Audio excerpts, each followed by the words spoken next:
Para sa paghahanda sa banta ng Bagyong Upong, ang Police Regional Office 5 ay puspusan na ang paghahanda upang maiwasan ang hindi inaasang pangyayari at masiguro ang kaligtasan ng bawat mamamayan.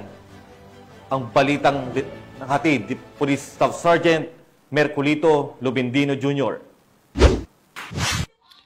Bilang bahagi ng masusing paghahanda sa posibleng epekto ng Bagyong Opong, puspusan ang ginagawang koordinasyon at preparasyon ng Police Regional Office 5.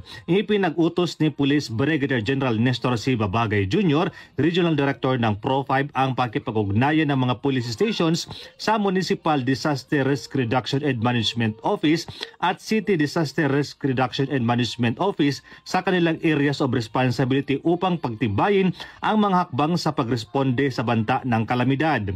Handa na rin ang mga pangunahing kagamitan at gamit pang emergency para sa mabilis na operasyon sakaling ito ay kailanganin.